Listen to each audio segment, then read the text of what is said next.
Do you think Durant has made his decision and that he's out? And if so, is it possible his destination is Los Angeles? I mean, what sense did you get right there? I would bet money he's not going to the Lakers.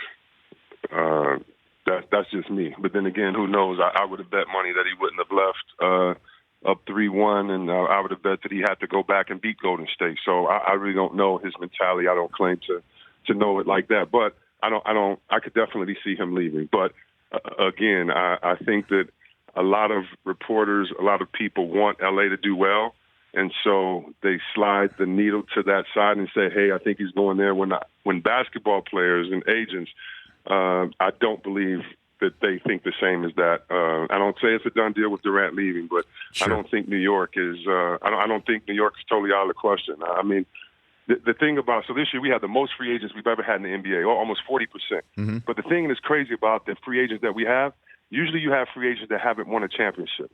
So you can go guys like myself or maybe Patrick Ewing or, I don't know, Chuck or getting traded. But the difference is this year you have guys that have won championships. So the incentive isn't the same. Kawhi Leonard doesn't have to go to a team to win a championship right away. So he can have the patience to say, hey, we can build. Like you can have a different pitch for him. Let's say, who else is a free agent? Kyrie, he has a championship. Durant, he has a championship. And so I could see guys going to a place, say, like New York that hasn't won in a while because they want to bring one championship to a city and they've already, had their individual time to win and they can go through the process. So I think that this is a season unlike any other, an off season going to be an off season like any other. And that's why it's going to be fun to see what guys get together and go places. But again, LA is the Lakers are not sexy. They're not a place people want to go to just because Magic, Kareem, and Kobe played there. That's not the perception. The narrative has changed, and I know a lot of people don't want to accept it, especially Lakers fans, but that's kind of the reality. And but it can change at any moment. All you got to do is recruit one great player, and you're right back to dominance. Just one more second on this before we turn to the East here, and then the series that's right there in front of you. You're calling tonight on TNT with the Rockets and Jazz. Chris Webber here on the Rich Eisen Show.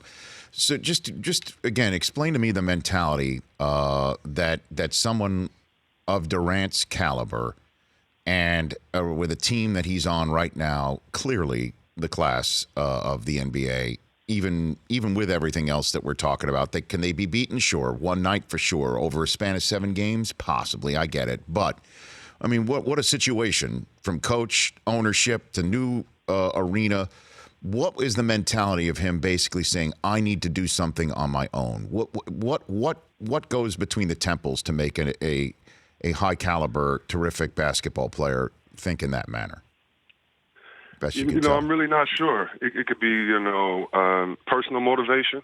The fact that so many fans were down on him for jumping to that team, that maybe he wants to prove that he can do it on his own. Maybe it's the chemistry in the locker room. Maybe it's the chemistry in the locker room as well. Maybe it's getting to a market like a New York or someone else and now being ready and saying, hey, I've learned how to win on this level. And now I can show someone else how to do it. Yeah, it does seem like the perfect situation there in Golden State. But I've said before, I don't think Golden State can keep Kerr. I don't think Golden State can keep Curry, Thompson, Green, and Durant. I just think that's impossible. So even if he does come back, somebody has to leave, and they won't have the same team. Golden State, the league is going to be open in the next 2 to 3 years because Golden State is not going to be the same team. And so maybe he sees that in the future. Maybe he wants to play with some of his friends. Maybe he wants to live in a different place. It definitely seems like he has the best situation possible, and why would you want to leave? But the new generation of guys, they think a little bit differently. And, again, he has championships, and so now what is the next step about? Is it about leading your team to a championship? Is it about being the MVP of the league? Is it about getting a little more personal accolades and things like that? I'm not sure what that motivation is, but it does seem like he would be in the perfect situation if he just decided to stay. For more of The Rich Eisen Show, tune to Audience Channel 239 on DirecTV for free on BR Live or download the Rich Eisen Show app.